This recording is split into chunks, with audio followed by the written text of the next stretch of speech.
Mesdames, Messieurs, bonjour et bienvenue à cette nouvelle édition d'entretien exclusif. Nous sommes en 2026 et c'est la toute première production de cette année. Nous avons l'honneur d'être en face du coordonnateur de l'ONG Un Monde à Venir qui nous fait l'honneur de nous recevoir ce jour pour cette première production de entretien exclusif chez Éco 237. Monsieur Philippe Nanga, bonjour. Bonjour. Et bonne année 2026. Merci. Bonne année à vous aussi.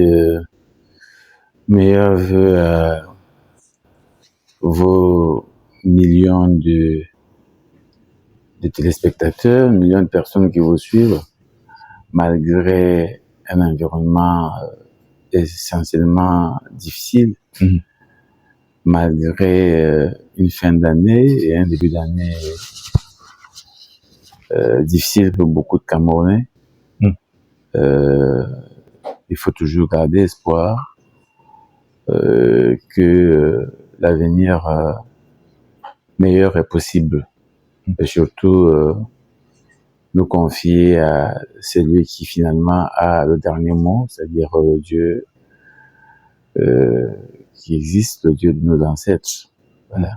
2025 est derrière nous désormais. Quel est le bref bilan que l'ONG Un Monde à Venir fait de l'année justement qui s'est achevée sur le plan socio-politique? L'année 2025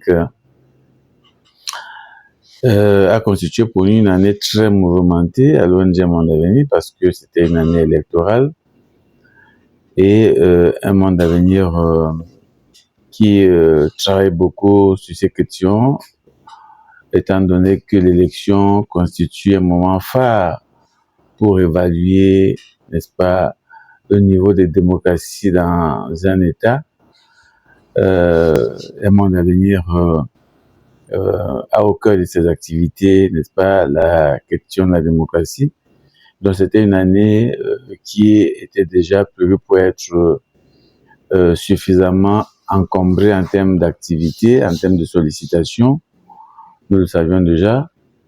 Et donc, nous étions donc déployés sur l'ensemble du territoire national à travailler, à accompagner le processus électoral. Et je pense que c'est l'activité phare qui aura retenu notre attention au cours de cette année. On aura retenu, je vais dire que nous avons retenu que les Camerounais sont de plus en plus portés vers les questions de gouvernance politique. Il y a de plus en plus un intérêt affiché de la part des Camerounais à suivre la gestion du pays, ce qui n'était pas le cas il y a quelques années encore. Nous avons... C'est le travail de sensibilisation que vous avez mené également, avec les acteurs politiques. Justement, donc c'est un gros travail que nous menons depuis une vingtaine d'années. Et donc, 2025, nous retenons que les Camerounais sont plus aguerris encore en matière de suivi citoyen. Ça s'est vu le 12 octobre, avant, pendant et après le 12 octobre, où il y avait une réelle mobilisation des Camerounais à suivre, n'est-ce pas, l'élection. Et on a vu, n'est-ce pas, des Camerounais s'organiser, n'est-ce pas, plusieurs groupes à faire ce que nous, on a souvent conduit, c'est-à-dire le suivi citoyen, la veille citoyenne. Donc finalement, c'est les Camerounais de manière mécanique qui se sont inscrits dans une dynamique de veille citoyenne, comme je le dis, avant, pendant et après le scrutin. Donc c'est quelque chose qui nous a fortement marqué. Nous avons également, bien entendu, été marqués par les résultats, ça et là, de cette élection où on a vu que les Camerounais se sont manifestés pour une nouvelle gouvernance politique partout dans les 10 régions. Malheureusement, on a vu et nous retenons que, une fois encore, l'urgence et la nécessité absolue, j'ai envie de dire la nécessité urgente de revoir notre système électoral, ce que nous demandons depuis, c'est encore confirmé en 2025 avec une période post-électorale mouvementée, violente, qui a laissé malheureusement sous le carreau plusieurs dizaines de Camerounais tués. Quelque chose qui nous retient ou retient notre attention pour 2025, c'est que d'année en année, en 2025, on a vu une montée, je veux dire, en puissance du niveau de violence. On l'a vu quelques années avant avec des arrestations, des condamnations des gens, tout simplement parce qu'elles avaient manifesté pacifiquement. Mais en 2025, il y a quelque chose qui nous a retenus et qui nous perturbe encore jusqu'à maintenant. C'est le fait qu'on est de manière trop facile, ça je dois le dire, de manière trop facile, tiré à balles réelles sur des Camerounais qui ne présentaient aucun danger. Ça, je garde encore les images qui ont défilé des personnes qui gissaient au sol ayant reçu des balles, alors qu'elles étaient loin, pour certains, loin des opérations. Mais les forces de défense ont affirmé que c'était de la légitime défense, que ces personnes, justement, ils étaient également exposés à une vie ou à la mort, à la vie ou à la mort, parce que ces personnes venaient avec certaines violences et ne pouvaient que se défendre à ce niveau-là. J'ai pris le soin de préciser qu'il s'agissait de personnes qui ont reçu des balles, n'est-ce pas, alors qu'elles ne présentaient aucun danger, elles ne représentaient aucun danger. J'ai pris soin de le dire. C'est-à-dire, je le dis et je le soutiens, je le défends, que plusieurs personnes ont reçu des balles réelles, ont été tuées, alors qu'elles ne représentaient aucun danger. Je vais plus loin. Il y en a qui ont été tuées alors qu'elles étaient bien loin des opérations de manifestation. Je le répète encore, il y a des gens qui ont pris des balles réelles alors qu'elles étaient bien loin des opérations, bien des manifestations pacifiques. Donc ça n'a rien à voir avec des confrontations directes entre population et forces de défense et de sécurité. Donc c'est quelque chose, moi, personnellement, qui me marque et qui retient notre attention à un monde à venir. C'est une montée en puissance. Vous faites allusion à qui, quand vous dites des personnes qui ont été tuées, à Anicet-Kané ou alors Ah non, Anicet-Kané, je vais dire, c'est une mort, on va dire, douce, parce que lui, on l'a laissé mourir en lui privant, n'est-ce pas, de son appareil. Mais je parle des gens je précise des gens qui ont reçu des balles réelles. C'est pas, je parle pas de quelqu'un qui a été abandonné à l'hôpital et qui en est mort suite à ce que je sais pas si on va appeler négligence, mais en tout cas, à ce qu'on a vu tous, à la privation de ces soins prévus. Donc, je parle des gens qui ont reçu des balles réelles. C'est pour ça que je parle de monter en puissance du niveau de violence. L'année 2025 aussi nous a fait observer qu'il y avait quand même une catégorie, et je peux me dire la majorité, n'est-ce pas, de policiers, surtout, je précise aussi des policiers, qui ont refusé de se mettre en situation de violence avec les populations. On a vu beaucoup de policiers dans une posture d'encadrement, j'ai envie de dire de soutien, c'est-à-dire de conseil aux populations. On l'a vu. On a très peu de scènes de policiers en train de taper sur les citoyens comme on l'a vu autrefois. On a vu des hauts gradés dans une posture, n'est-ce pas, de dialogue avec des manifestants. Ça aussi, c'est quelque chose qui a attiré notre attention. On a évolué quand même, non? Il y a une évolution. Oui. C'est clair qu'il y a une évolution. C'est pour ça que jusqu'ici, nous pensons qu'il est, il est important de comprendre d'où sortaient ces hommes en tenue qui ont utilisé des fusils et des balles réelles contre des Camerounais. Parce que on a quand même vu dans plusieurs régions, que ce soit à l'est, au centre, au littoral, à l'ouest, on a vu des hommes en tenue des hauts gradés en échange, en dialogue, alors qu'elles avaient été provoquées. Eh bien, elles ont choisi de dialoguer avec les populations qui étaient en furie.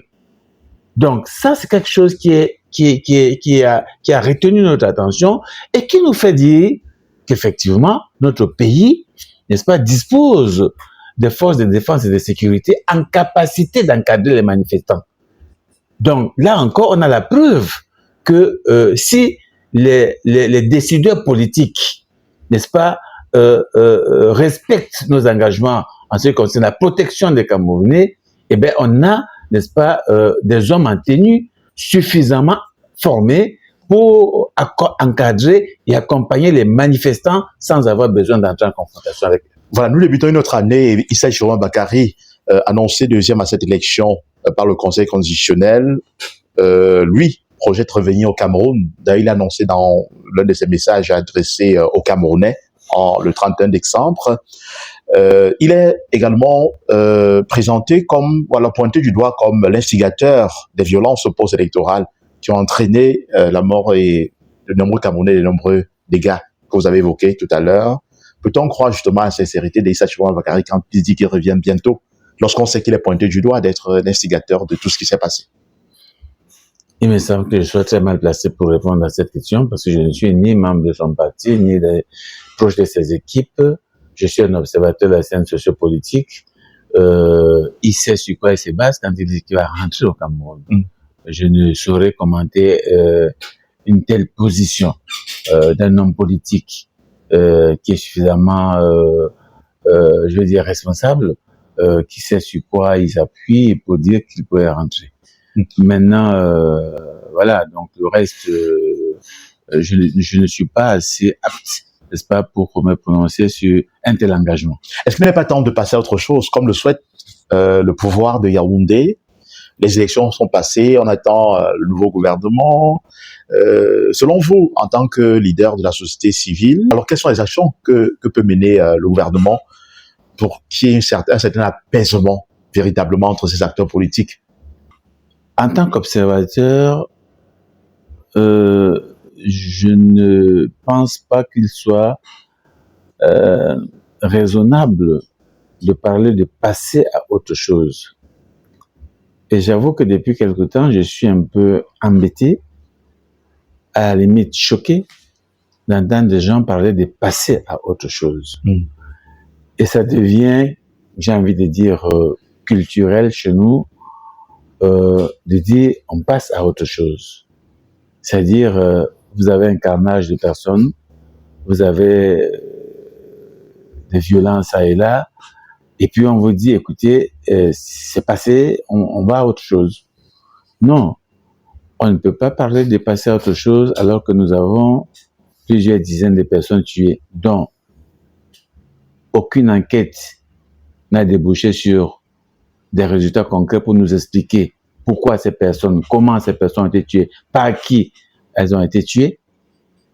Nous avons encore plusieurs centaines de personnes détenues, n'est-ce pas, à la suite de la dernière élection, sans compter ceux qui sont détenus depuis l'élection de 2018. Nous avons des milliers de personnes qui ont perdu leurs biens, qui ont perdu leur travail, qui sont aujourd'hui en situation de difficulté énorme suite à ce que nous appelons la crise post-électorale. Nous ne pouvons pas passer à autre chose. Nous avons encore des revendications qui persistent. En tant qu'observateurs, nous observons que il y a un président qui a été reconnu par le Conseil constitutionnel. Oui, c'est vrai. Mais nous observons également que il y a un candidat dont les données donnent la victoire à ce dernier et qui revendique cette victoire et donc qui continue de réclamer, n'est-ce pas, sa victoire et qui continue de dire qu'il va occuper son siège. Et il a des partisans qui continuent de dire, n'est-ce pas, de récupération de leur victoire. Ça, ce sont des faits que nous observons. Et dans un environnement comme celui-là, nous ne pouvons pas dire qu'il faut passer à autre chose. Il faut régler ces problèmes. Ce sont des problèmes. Les personnes tuées, c'est des problèmes. Les personnes détenues, c'est des problèmes. Les personnes blessées, c'est des problèmes. Les personnes qui ont perdu leurs biens, ce sont des problèmes. Donc, on ne peut pas dire qu'on passe à autre chose. Pour passer à autre chose, il faut régler ces problèmes-là. Est-ce que vous pensez que le pouvoir en place a cela dans son agenda, c'est-à-dire régler ce passif-là? Alors, je ne sais pas s'ils ont ça dans leur agenda, puisque malheureusement, je suis bien loin de leur agenda. Mais je pense que si nous voulons passer à autre chose, il faut absolument régler ces problèmes-là. Le Cameroun a besoin de vivre normalement. Le Cameroun et les Camerounais ont besoin de vivre normalement, c'est-à-dire de connaître une vie paisible, dans la paix et la cohésion sociale. Il ne peut pas avoir une vie normale dans la paix et la cohésion sociale dans un environnement essentiellement conflictuel avec, n'est-ce pas, des personnes tuées, donc les enquêtes n'ont produit aucun résultat jusqu'ici, avec des personnes encore détenues, donc les enquêtes n'aboutissent à rien du tout. Nous avons des personnes détenues dont les dossiers sont complètement vides. C'est-à-dire, pour certains, c'est un arrêté préfectoral, n'est-ce pas, de garde à vue administrative qui leur a été servi, et c'est le seul document qui se trouve dans leur dossier. Et le délai de garde à vue administrative est dépassé, mais les personnes sont encore détenues. Vous ne pouvez pas passer à autre chose avec ça. Vous avez des personnes dont les membres de famille ont été tués, dont les corps sont encore séquestrés, n'est-ce pas, à l'hôpital. Vous ne pouvez pas passer à autre chose avec ça. Vous avez un leader de parti politique qui a trouvé la mort dans un hôpital alors qu'il était sous la responsabilité du gouvernement. On ne nous a pas expliqué comment ça s'est passé qu'il arrive à mourir alors qu'il est parti de là. Il marchait, ses deux pieds. Qu'est-ce qui s'est passé pour qu'il se trouve mort dans son lit d'hôpital, de prison? On n'a pas d'informations là-dessus. Et le meilleur, c'est que son corps est séquestré. Pour l'instant, n'est-ce pas, sa famille étant privée, n'est-ce pas, de récupérer, d'entrer en possession, n'est-ce pas, de ce corps. On ne peut pas passer à autre chose. Il faut régler ces problèmes-là pour qu'on puisse passer à autre chose. Je pense que ceux qui sont aujourd'hui aux manettes de la gouvernance doivent être bien conscients de ce que pour passer à autre chose, il faut régler ces problèmes-là. Parce que, quelle que soit la situation, nous devons être en capacité de nous asseoir autour d'une table et de dialoguer. Nous, en tant qu'organisation citoyenne, ce que nous recommandons, c'est que les tenants du pouvoir actuel, ceux qui sont aux manettes de la gouvernance actuelle, puissent se saisir de l'environnement essentiellement conflictuel aujourd'hui pour ouvrir un espace de dialogue, n'est-ce pas, inclusif, pour que les Camerounais s'asseyent, n'est-ce pas, expriment leur douleur, pansent leurs plaies, reconstruisent leur unité et reconstruisent leur pays pour qu'on avance de manière sereine. Je pense qu'aujourd'hui, il est plus que jamais urgent d'ouvrir cet espace de dialogue qui est revendiqué depuis la crise anglophone, dite anglophone, pour que les Camerounais se réconcilient. Les plaies sont ouvertes, beaucoup de plaies d'ailleurs, et il me semble que dans un tel environnement, on ne peut pas se sentir à l'aise aux manettes de la gouvernance. J'espère, moi personnellement, que M. Biya, qui dans tous les cas est celui qui est assis actuellement au pouvoir, devrait, à son âge surtout, n'est-ce pas, se dire qu'il ne peut pas se sentir à l'aise. D'ailleurs, dans son dernier discours, pendant qu'il présentait les vœux et qu'il s'adressait au corps diplomatique, il a dit de façon claire que l'utilisation de la force, n'est-ce pas, des armes, n'est-ce pas, pour régler des problèmes, ne peut pas être une solution durable. Il l'a dit.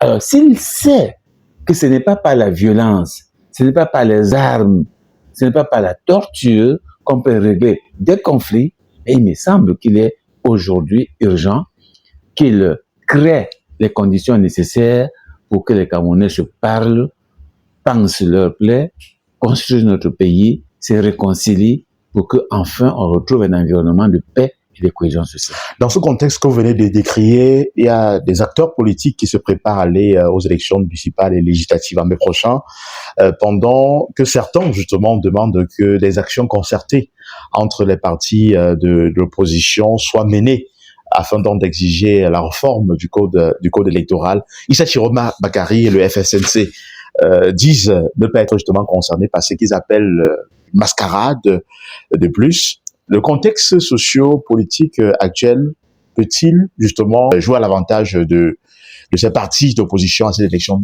législatives et municipales? Parce qu'il y en a qui estiment que c'est pas nécessaire d'y aller tant que on ne règle pas justement tout ce que vous avez évoqué. Maintenant, d'aucuns disent que vaudrait mieux y aller. Est-ce que le contexte peut être favorable justement aux partis de l'opposition à cette élection? Je ne suis pas convaincu, je suis pas sûr que le contexte soit favorable, n'est-ce pas, à une participation saine au processus électoral ou bien à une compétition électorale en ce moment. Je suis pas sûr. Je crains qu'on ait... C'est dans 3 mois, hein? Je 3-4 mois, oui. Théoriquement, parce que un des problèmes d'ailleurs que soulève cet environnement incertain, au-delà des conflits qui persistent, c'est un calendrier électoral incertain. Oui. Ça aussi, ça c'est vrai. Ça n'aide pas. Ça n'aide pas. Les partis politiques se préparent sur la base de quoi? Parce que ça peut avoir lieu dans 4 mois, ça peut aussi avoir lieu dans 10 mois. Tout à fait. Donc, à partir de ce moment-là, il est difficile de se prononcer. C'est pour ça que, personnellement, des fois, j'ai envie de dire, je suis admiratif des partis politiques de l'opposition, entre guillemets, qui se lancent en compétition électorale, parce que aller quand même à une compétition où l'adversaire contrôle l'essentiel des informations, c'est-à-dire le code de conduite, l'espace de jeu, aller à une compétition électorale alors qu'un adversaire, n'est-ce pas, tient toutes les ficelles, notamment en ce qui concerne les règles de jeu, en ce qui concerne l'espace de jeu, en ce qui concerne l'arbitrage, en ce qui concerne le timing et tout, c'est un peu compliqué. Donc, non seulement on est encore en conflit post-électoral après l'élection présidentielle, même si d'aucuns estiment que avec la proclamation des résultats, ça suffit, mais le conflit, il est là, c'est une réalité. Et on voit très bien qu'il n'y a pas d'engouement, puisque les électeurs qui se sont prononcés en faveur d'un candidat et qui estiment que leurs voix ont été volées, je ne suis pas convaincu que ces personnes soient motivées à aller à une autre élection sans qu'on ait réglé, n'est-ce pas, ce conflit-là. Donc c'est une situation qui ne donne de faveur à personne. Parce que même le parti au pouvoir, quand il se retrouve à engranger des victoires dans un tel contexte, après, n'est-ce pas, c'est souvent des mandats difficiles. Est-ce que si les autres acteurs politiques venaient à se retirer de ce processus-là qui arrive, ben, ça ne valoriserait pas la voix au parti au pouvoir? Ça ne règle pas le problème. Le problème, c'est quoi? C'est que nous avons besoin d'avoir des élus légitimes, parce que c'est quand vous êtes porteur d'une légitimité, c'est-à-dire des voix réelles des gens, que ces gens vous accompagnent tout au long de votre mandat. C'est une réalité. Donc, vous allez vous rendre compte que même nos communes ont des difficultés de gestion parce que il n'y a pas un accompagnement des populations. Il n'y a pas un soutien des populations, puisque les populations ne se reconnaissent pas du tout, n'est-ce pas, à travers ces personnes. Donc, vous voulez dire que les maires qui sont là sont illégitimes? Oui, mais il y a beaucoup de maires qui sont illégitimes. Un maire qui se retrouve élu avec une population de 10%, 15%, n'est pas légitime. La légitimité, c'est l'adhésion de la majorité. Alors, si vous êtes dans une commune où la capacité électorale est de 60 000 personnes, par exemple, en termes de démographie, et que finalement, à l'élection, c'est 20 000 personnes qui vont à l'élection. Ça veut dire que vous avez à peu près 30 personnes des personnes qui vont à l'élection, et que vous êtes élu avec 15%, n'est-ce pas, ou 20% de ces 30%, donc vous vous retrouvez en gros élu par, ou alors vous avez reçu les voix de 15% du potentiel électoral de votre commune. Ça, vous êtes pas légitime, puisque vous n'avez pas l'adhésion de la majorité. Donc, et ça, il faut savoir qu'en matière électorale, la majorité n'est pas une vue de l'esprit, hein. c'est pas la majorité légale. Il faut faire attention avec ça. Et sur le plan, je veux dire, social, ça se vérifie. Quand vous êtes un élu qui a reçu, n'est-ce pas, les voix de la majorité de ces populations, on voit comment la population vous accompagne. Mais quand vous n'avez pas de légitimité, eh bien vous allez voir que vous allez passer tout votre mandat en conflit permanent avec les populations parce qu'elles ne vous soutiennent pas du tout. Pire, elles peuvent être chaque fois en train de mettre des mécaniques pour vous mettre en difficulté, pour que vous soyez en difficulté. C'est ça la réalité. C'est pour ça que n'est pas s'assurer que l'environnement est propice pour avoir des élus légitimes n'est pas intelligent et sage pour nous, pour le gouvernement. S'il veut avoir des résultats économiques, parce que après, c'est tout le pays. Hein. Vous savez que la gouvernance elle commence au niveau local avant d'arriver au niveau national. Donc, je pense que aujourd'hui, l'environnement n'est pas propice. Moi, j'essaierai une fois encore les gouvernants actuels, ceux qui sont en manette actuelle, je m'employerai d'abord à régler les problèmes avant d'aller à une quelconque élection parce que ça va pas aider notre pays. Vous allez voir, n'est-ce pas, dans les mois à venir, si on s'entête à aller une fois encore, n'est-ce pas, aux élections, sans avoir revu le système, notre cadre électoral, sans avoir réglé les conflits électoraux, n'est-ce pas, de l'élection passée, sans avoir réglé les problèmes sociaux, politiques, n'est-ce pas, qui aujourd'hui affectent des millions de familles, vous allez voir les résultats. Vous allez voir les résultats, vous allez voir en termes de participation, et vous allez voir, n'est-ce pas, en termes de conduite des opérations pour les élus qui seront alors déclarés à ce moment-là comme étant des vainqueurs. C'est une réalité que nous vivons depuis quelque temps dans notre pays. Et si vous analysez, n'est-ce pas, le niveau de fonctionnement de la plupart des communes, vous allez vous rendre compte que il n'y a pas, n'est-ce pas, une machine réelle. Je veux dire, il n'y a pas une connexion réelle entre les élus et les populations. Et donc, il n'y a pas un accompagnement solide qui contribue à construire des communes solides. Il y a très peu de communes aujourd'hui, n'est-ce pas, qui, sur le plan économique, sont capables de vous dire, nous, on avance économiquement, on avance socialement, n'est-ce pas, dans notre commune. Parce que ça demande qu'il y ait une adhésion forte avec les populations. Donc, de mon point de vue, il y a urgence de régler d'abord un minimum de conflits, de créer des conditions favorables à une forte participation électorale, à une participation équitable, égalitaire des acteurs politiques, parce qu'une élection ne doit pas être simplement un jeu, un théâtre. Vous voyez? Et on ne peut pas faire des élections un vaste programme théâtral où de temps en temps, on organise des scènes. Et dès qu'on est sorti de là, on recommence la vie ordinaire, habituelle, où on n'avance pas du tout, le pays est grippé. Donc, je pense qu'il faut qu'on arrête de faire des élections dans notre pays des moments de théâtralisation de la vie politique. C'est vrai que vous avez donné votre position à ce niveau en tant que observateur et leader de la société civile, mais il y a l'une des figures importantes de cette opposition, le MRC, qui revient devant la scène. Bon, le MRC s'est mis justement dans une situation incertaine pour cette élection-là, si jamais se tenait dans le respect justement du calendrier électoral. La réélection du professeur Maurice Kamto à la tête de ce parti est contestée par certains de ses collaborateurs, une situation qui peut être préjudiciable, lors des dépôts des candidatures dans les sous-préfectures. C'est d'ailleurs l'avis de certains observateurs du domaine. Là aussi, je pense que les médias et les journalistes ont un rôle important en termes d'éducation, de formation et d'accompagnement des populations, des citoyens. Observateur avisé de la scène sociopolitique camerounaise, il ne me souvient pas d'avoir vu un seul membre du MRC contester la réélection ou le retour de M. Maurice Kamto à la tête de cette élection. Nous en avons interviewé un au Calais Baudet, qui était l'un des cofondateurs du MRC. Non. Il n'est pas. Il était, même s'il est il était exclu du MRC. Mais il est exclu du MRC. Mais récemment. Non. Il est exclu du MRC avant le retour de M. Kamto. Voilà ce qu'il nous a dit. Après qu'il ait accepté de nous accorder l'interview, il nous a dit qu'il a reçu justement son exclusion, la note, l'exclusion du MRC après qu'il ait contesté justement la tenue de la convention qui devrait réélire professeur Kamto à la tête de la convention justement interdite par les autorités. Voilà. Justement, et cette convention qui n'a pas eu lieu. Justement. Bien sûr. Mais maintenant, la convention qui s'est tenue. En vidéoconférence, oui. Voilà, et qui a vu le retour de M. Maurice Kamto à la tête de son parti, M. Okala Ebode était déjà exclu.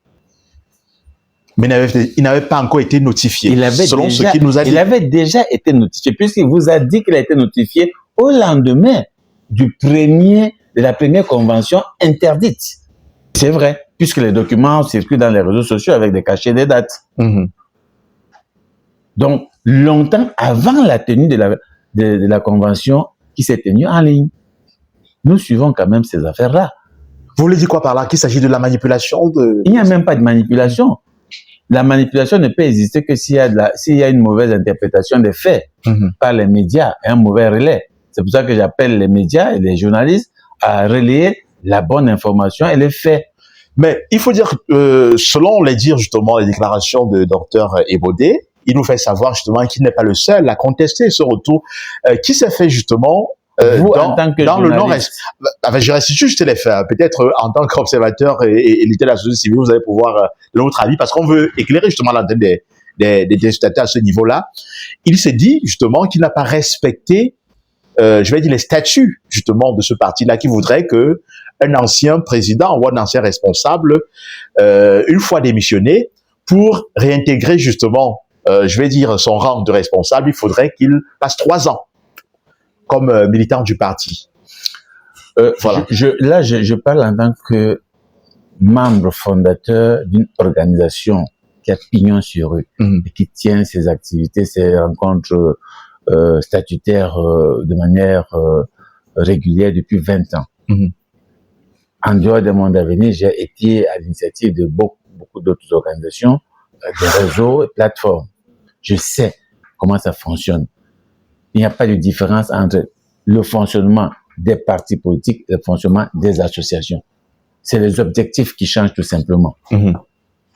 Alors, je suis mal à l'aise de devoir discuter, n'est-ce pas, des mécanismes internes d'un parti politique sous le regard critique d'une personne extérieure à ce parti. Ça n'a aucun sens.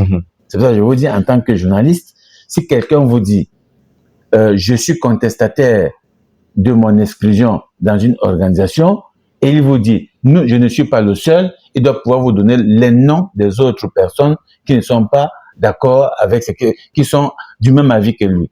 Et vous, en tant que média, vous devez être en capacité de dire, j'ai rencontré 50 autres personnes qui ne sont pas, qui sont du même avis que telle personne. Le seul fait qu'ils vous disent qu'il n'est pas le seul, ça veut rien du tout. C'est la première chose. Est-ce que le MINAC ne peut pas se saisir justement? Mais ce serait une fois encore une violation du fonctionnement interne d'un parti politique. Vous ne pouvez pas être externe à un parti et vous vous y mixez dans les affaires, n'est-ce pas, de ce parti-là.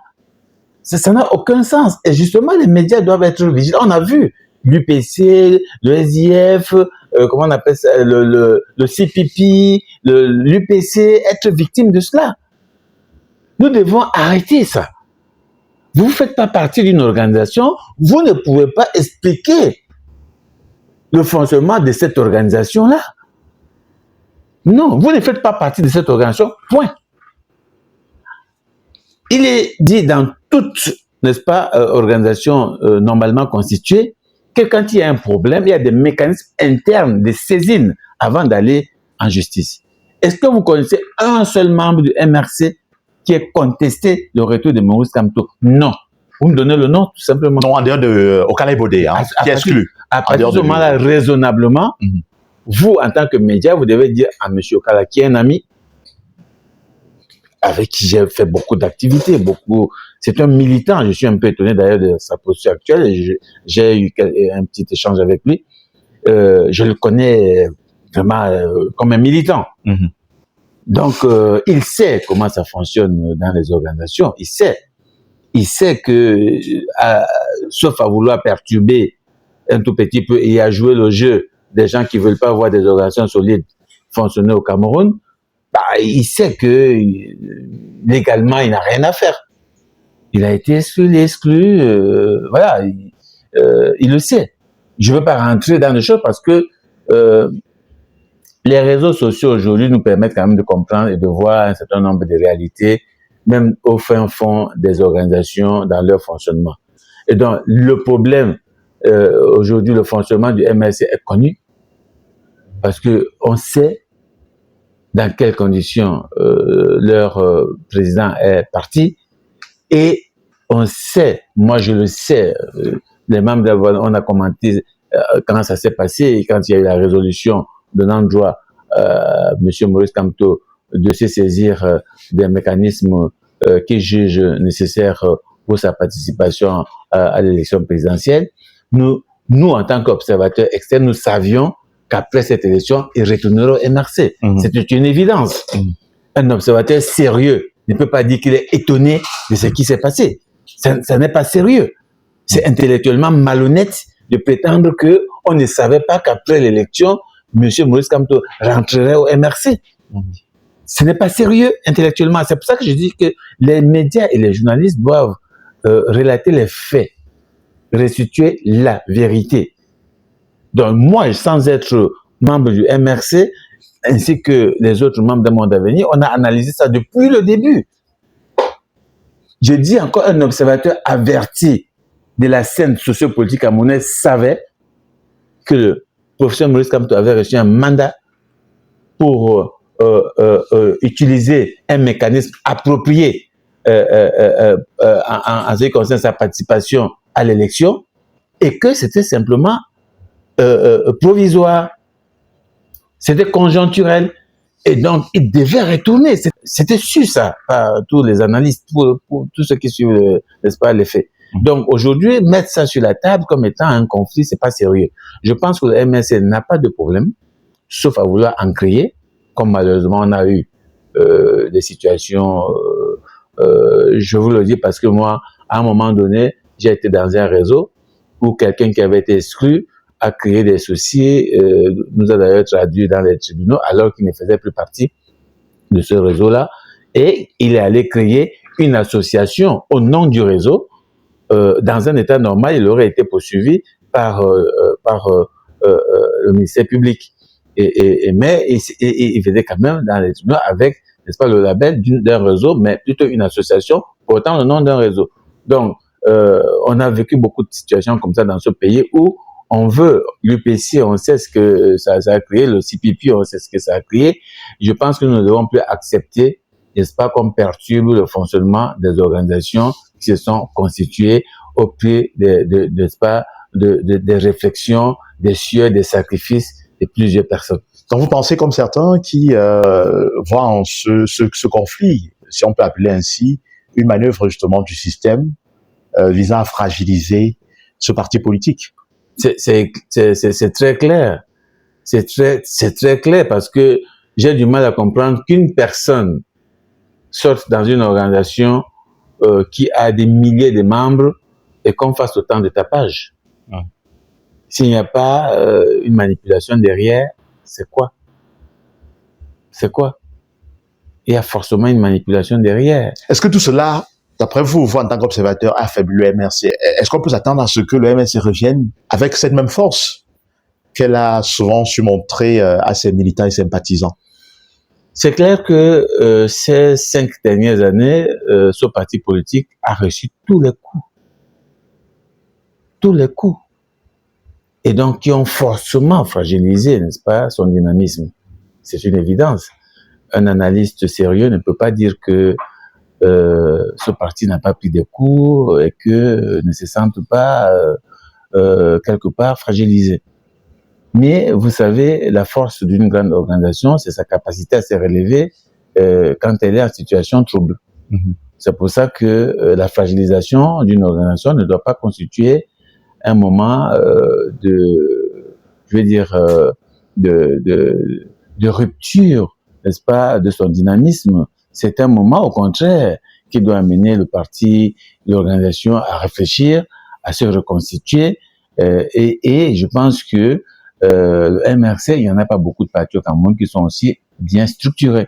Parce que je sais que dans les dirigeants, il y a des structures qui existent. C'est pas un parti qu'on tient dans une manette comme beaucoup de partis politiques. Je vous avise que nous qui suivons la vie politique au Cameroun, il n'y a pas 30 partis politiques assez organisés, structurés, avec, n'est-ce pas, un siège, des bureaux, des gens, des membres qui sont là, qui se reconnaissent comme tels. Il n'y en a pas une trentaine dans ce pays. Et donc, le MSC fait partie quand même du petit groupe de formation politique assez bien structuré. Et il me semble que ils ont des personnes en capacité de gérer les conflits et donc de se remettre en selle malgré, n'est-ce pas, ces coups qu'ils reçoivent. Donc, pour moi, oui, ils ont forcément été fragilisés, ça c'est clair, mais cet état de fragilisation ne peut pas constituer des éléments, n'est-ce pas, de rupture de leur dynamisme et qui pourraient faire croire aux gens qu'ils vont pas se relever ou alors ils sont pas capables de reprendre la scène politique. La preuve, c'est que ce parti n'a pas participé aux élections locales en 2020. Tout le monde disait ils sont finis, ils sont cuits. Mais s'il y a un parti politique qui a été plus présent dans l'espace public, physique et numérique, c'est bien le MRC. C'est bien le MRC qui a été présent de 2020 à 2025. Je ne connais pas un parti qui a été aussi présent sur la scène publique, physique et numérique que le MSC. Je pense que ça reste une formation politique respectable, assez solide, et il me semble qu'il peut porter des enjeux. Maintenant, le MSC ne changera rien si l'environnement global n'est pas propice à un bon fonctionnement des partis politiques. Voilà, on va sortir de cet entretien avec un mot justement sur l'attente, on va dire prolongée du nouveau gouvernement depuis la prestation de serment de Paul Biya le 6 novembre dernier, lors de son dernier discours suite justement à la présentation des vœux des corps diplomatiques justement au président de la République. Il a annoncé que le gouvernement qu'on attend, que ce gouvernement était éminent, mais toujours rien. Comment vous observez cela en tant que leader de la société civile? À votre niveau, qu'est-ce qui peut expliquer cette lenteur justement dans le remaniement qu'on attend? Rien. Le président Biya est constant. C'est nous les Camerounais qui sommes, j'ai envie de dire, schizophrènes ou voilà, je sais plus. Lui, il est constant. En 2018, c'est en janvier qu'il a 4 janvier qu'il a mis en place son gouvernement. Nous sommes 13. Je ne sais pas pourquoi est-ce que les Camerounais s'étonnent de ce que jusqu'à maintenant, il n'y a pas de gouvernement, comme si M. Biya s'est souvent pressé de mettre un gouvernement après une élection. Il est constant. S'il y a 5 jours de plus ou 10 jours de plus, il est constant. Moi, j'attends rien. Et il n'y aura rien. Je vous avise que M. Biya va pas créer le miracle. C'est un monsieur qui est constant depuis 43 ans. Et je crois qu'il va quitter la scène politique dans la constance. Moi, à un moment aussi, j'ai cru au miracle. J'ai cru à quelqu'un qui pouvait se métamorphoser. Mais il nous a montré jusqu'en 2025 qu'il restera constant. Et donc, en tant qu'observateur assez avisé, j'attends rien, si vous voulez. Moi, j'attends qu'il y ait des réformes sérieuses, qu'il y ait une réconciliation nationale, qu'il y ait une prise en compte réelle de ce qui s'est passé à l'élection présidentielle, qu'il y ait un dialogue ouvert, qu'il y ait une restitution de nos institutions. Voilà ce que j'attends. J'attends rien, n'est-ce pas, d'autre que des réformes. Monsieur Biya restera constant. Il va vous servir les mêmes profils des personnes qui vont se conduire de la même manière, qui vont nous massacrer, nous piller le pays comme ça s'est fait depuis 43 ans. Les Camerounais attendent la sorcellerie. Moi, je suis un peu étonné que les gens soient dans l'attente d'un miracle. Il y a tellement de problèmes. Vous pensez que Biya peut mettre un gouvernement qui va porter quelle réforme? Can-Gate, Covid-Gate, Or-Gate, tout ce que vous pensez. Il y a tellement de scandales. À son âge, il est fatigué. Il peut pas apporter une révolution. Parce qu'on attend de lui qu'il révolutionne. Non. À cet âge-là, vous pouvez pas vous constituer des révolutionnaires autour de vous, hein. À cet âge-là. Et la preuve, vous voyez que on vient de passer une année où on n'a pas vu le président, la première personnalité et la deuxième personnalité. Ça ne fait rien à personne. Le président est venu là, truc avec ses amis. Il s'est pas posé la question, mais le second, le deuxième, ils sont où? Personne n'a demandé. Les mecs, ils sont toujours là. La même classe d'âge, voilà. Donc, je pense que il est constant, il va rester constant jusqu'à la sortie de la scène politique. Je ne vois pas, moi, en tout cas, j'ai appris des leçons. Moi aussi, avant, j'attendais. Je disais, non, cette fois-ci, il peut nous... Mais maintenant, je suis convaincu que c'est un type qui est constant et qui ne va pas changer sa constance. Il va rester comme il est depuis 43 ans. Et malheureusement, je le dis, je l'assume, tant que M. Biya est là, il ne faut pas vous attendre à ce qu'il y ait des véritables réformes, qu'il y ait une véritable révolution qui puisse amener le Cameroun à prendre une autre trajectoire en termes de gouvernance politique. Monsieur Philippe Nanga, merci d'avoir accepté de répondre aux questions d'Écho 237. Bon, c'est ici justement que prend fin cet entretien. Peut-être un dernier mot, un dernier message. Les Camerounais doivent travailler à se réapproprier, n'est-ce pas, la gouvernance de leur pays. Parce que la gouvernance appartient d'abord aux Camerounais. C'est eux qui décident de mettre qui ils veulent, n'est-ce pas, la place qu'ils veulent. En fait, c'est comme ça que ça fonctionne, normalement. C'est eux qui choisissent les institutions à mettre en place et c'est eux qui gèrent ces institutions à travers les personnes qu'elles ont choisies. C'est ça le travail des populations, n'est-ce pas, quand elles sont suffisamment construites comme des citoyens. Et j'interpelle les associations à travailler pour constituer des citoyens, les partis politiques à former les gens à être des citoyens avant d'être des militants des partis politiques, qui soient d'abord des citoyens, c'est-à-dire des acteurs avisés dans l'espace public, qui défendent leurs droits, qui s'approprient leurs droits et qui se positionnent comme des copropriétaires du Cameroun. Quand on va arriver à créer une sorte de masse critique des citoyens, eh bien, on n'aura plus des Camerounais qui regardent un président de la République comme étant un extraterrestre ou alors une personne mythique, n'est-ce pas, qui nous est tombée du ciel et dont on attend en priant qu'un jour elle disparaisse comme elle est venue. Non, les Camerounais vont se comporter comme des gens qui sont bien conscients que c'est eux qui ont mis cette personne-là et qu'ils peuvent décider à tout moment que cette personne reparte s'ils ne sont pas satisfaits de la qualité de la gouvernance. C'est un travail que nous devons tous faire pour faire reculer les multiples violations dont nous sommes tous victimes aujourd'hui, pour faire reculer l'état de misère dans lequel nous sommes installés aujourd'hui, pour faire reculer, n'est-ce pas, j'ai envie de dire, le niveau très bas qui est celui du Cameroun aujourd'hui sur le plan international. Nous devons reprendre notre position de pays leaders, non seulement dans la sous-région africaine, mais au niveau de l'Afrique et même dans le monde entier. Parce qu'on a des compétences, on a des qualités, on a des ressources. On le sait. Et nous devons être à la hauteur. Notre pays doit être à la hauteur des ressources, n'est-ce pas, du Cameroun.